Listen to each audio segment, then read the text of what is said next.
Put that coffee down. You think I'm messing with you? I'm not messing with you. Coffee is for closers only.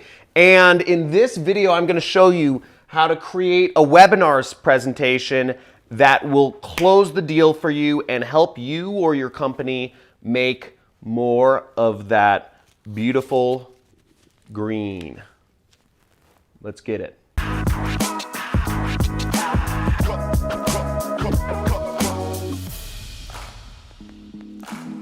ABC, always be closing. And that's what webinar presentations are all about. If you're performing a webinar, it is all about closing the sale. A webinar presentation is the equivalent of a modern day sales pitch. And I have performed hundreds of times in my life. My webinar has been seen by millions of people, and I've tested everything about them. And I'm going to walk you through the perfect webinar formula in this presentation. Now, I have 8 different sections to this webinar. This is a simplified version. I'll be explaining as much as I can. Abbreviated TOIC. Now, the goal of a webinar is generally to get somebody to take an action, to buy a product or a service, or to call a phone number, whatever it is you're doing, whether you're selling B2B or whether you're selling B2C, webinars work and they're fantastic, and they are really the only way to be selling anything on the internet if you ask me. So the first thing you need in an effective webinar is you want a catchy, descriptive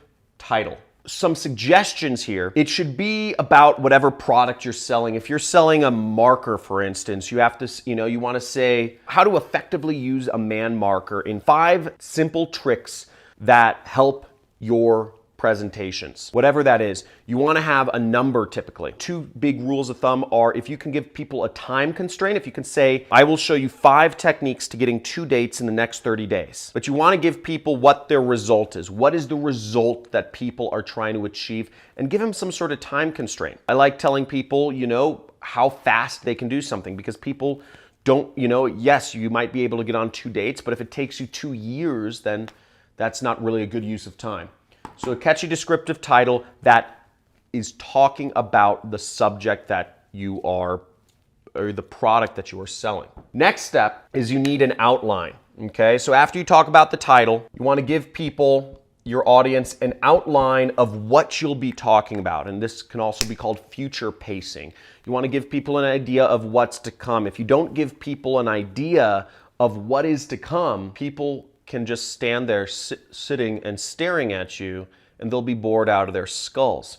If people are bored out of their skulls, if people don't know what to expect, then you're not going to keep their attention. However, if you tell people, here's what you're going to learn in this presentation, I'm going to show you 5 secrets to performing webinars that will dramatically increase your sales. I'm going to show you how to automate your webinars. You only have to perform it once and millions of people can see it. So it doesn't take any extra of your time. At the end of the presentation, I'm going to give you a template for the perfect webinar formula that you can print out and fill in the blanks for your own product.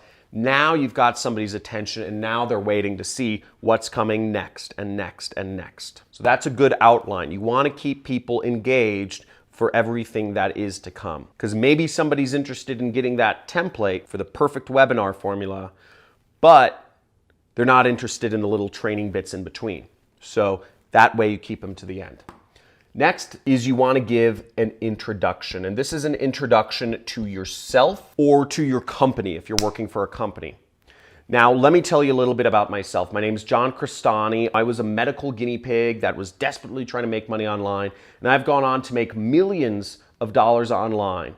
Okay, I make millions of dollars every year. Right now, last year my business did almost $4 million in revenues. I live in Malibu, California, and I have thousands upon thousands of other success stories of people who have gone through my training and gone on to make thousands, tens of thousands, hundreds of thousands, and even some people making millions of dollars just by watching my training. So you give people your story or your company's story in your introduction. What you should also be doing kind of in your story, what you also want to do, you want to overcome people's objections. Whatever you're selling, whether it's insurance or mortgages or sweaters or camera equipment or agency services, whatever you're selling, there are reasons why people don't buy. So you want to bring those up in your story. So what I could have done in my introduction is I could have brought up those objections within a story format. I could have said, I've made millions of dollars on the internet without any technical skills. I don't know how to program. If you ask me to write a line of code, I will break the internet. I will say without having an audience. I made all this money without even a social media presence.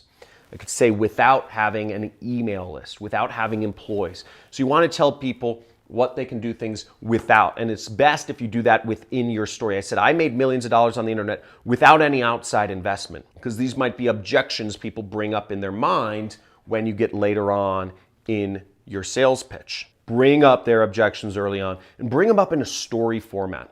That's, I always see, the best way. Next is you want to actually deliver whatever your training is. Now, your training, this is generally a whole section right here, takes up about, let's say, 5 to 15 minutes. Now, the training itself should be maybe about 30 minutes long. 30 to 45 minutes is a good barometer here. You want to, generally your training should be on one of two things. You should be either giving people tips or tricks or techniques or tactics to do something. 5 different tactics to create the perfect lighting for your YouTube video set. Or you could do mistakes, tips or mistakes. One is framed positively, one is framed negatively.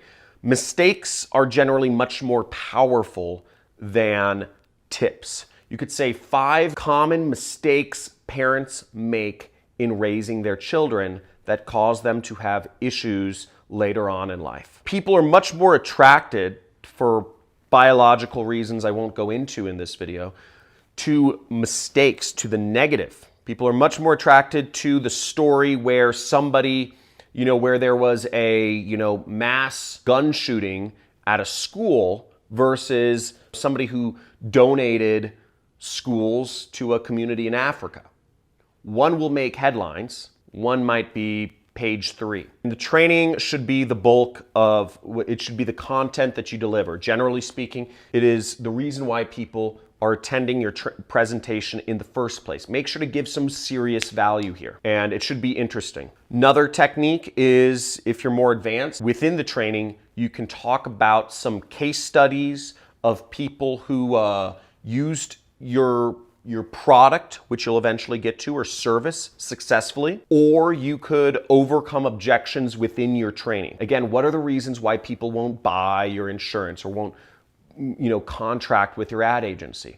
Might be they're worried about it's too expensive, or is your company HIPAA compliant, all that stuff. And you could bring that up in your training. You could say one mistake companies make is they don't work with an ad agency that is HIPAA compliant. I'm making up stuff here, but maybe you get the idea of what I'm talking about. After you deliver the training, this is where it starts to turn, and this is called the transition, to where you're going to start talking about your product. Now, the transition may be 1 to 2 minutes long. The transition isn't very long. The transition is extremely short, actually, but it's very important. It's a very pivotal part of your webinar presentation, because going from training to what we'll get to, which is the actual product or service that you're selling, moving from just helping somebody out to selling them something, there can be some inertia there. And you want to remove as much inertia as possible, so you're not just saying, hey, here's some tips.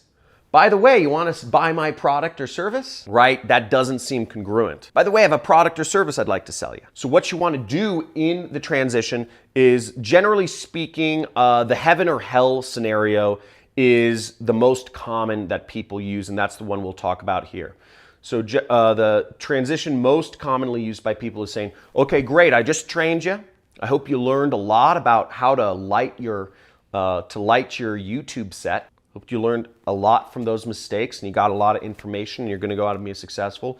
Now, you're at a point where you could go do it alone. Go out, do it alone, have no support, have nobody to turn to, and try to put all this stuff into action. Maybe you'll do it, maybe you won't. Or you could work with an expert. You could work with a YouTube agency or whatever it's called. You can work with a videographer or a set designer that is an expert, and you can have me do it all for you. That's a good transition. Now, the next step, after you paint that transition, you say, so you could go it alone or you could work with an expert. Let me explain to you what it means to work with an expert. And you go into your offer. This is where you describe whatever product or service that you're offering, okay? Whether you're selling insurance or interior designing, you could say, look, when you're working with this interior designer, when you're working with me and my interior design agency, you say, I am going to assist with the construction of your house to make sure that the paint and all of this stuff, your walls, you don't have any problems with the contractors. You list all of the benefits. I'm going to share with you my Pinterest boards that have the best, examples of design you can get done cheaply so your house can look like a $10 million house on a $1 million budget. Whatever it is you're offering, you go into that offer. You list all the reasons why you are the best and how it helps people. So let's say that's 5 to 10 minutes. And then you get into C, A, B, C, always be closing. And this is where you are closing the deal. You explain to people, put down a deposit to speak with me, and we can do a 1-hour consultation for $200. Or you could say, here, you can schedule an appointment to talk to me. Or you could say, here's how you buy my product. Whatever it is you're selling, this is the point where you close. Now, if you did this all correctly, you actually overcame every question that they would be asking at this point in your presentation itself. Any question that they'd be asking, like, can I talk to you afterwards? Or, how long do we work together? You should have overcame every one of those objections within your training, your introduction or your training itself. Every question that somebody should have had should have already come up, and you should have already addressed it multiple times so that they don't have those questions when they're here, when you're asking them to do what you want them to do. What most people do is they still have a Q&A at the end. So any additional questions, any additional objections that people have, you overcome those in the question and answer session at the end of your training. Now, that's all said and done. Let's say you're closing people. Let's say this is 5 to 10 minutes. Say this is 5 to 10 minutes. You're in for anywhere for about maybe an hour to an hour and a half, okay, is a typical webinar training presentation. Shorter than a movie, but that's a typical sales presentation in person. That's a typical sales presentation time length for a sales presentation over the phone too. Boom! Now, that is how you deliver a sales pitch. I hope this was useful in some ways. If you got a lot of value out of this, I've done this a lot, and I do a lot of other online marketing in my business. What I do is a type of marketing called affiliate marketing. Well, I sell other people's products on a commission-only basis. That's what I do for a living. Now, if you want more information about what I do, my business model and all that stuff, click the subscribe button somewhere on this page and you will get a free course on affiliate marketing for subscribing, and hit that notification bell so you can be updated about all my next videos that I come out with on starting an online business and making money online. Also, like this video and leave me a comment if there's something you'd like to see me talk about in the future, or any questions you have. Love to hear from you.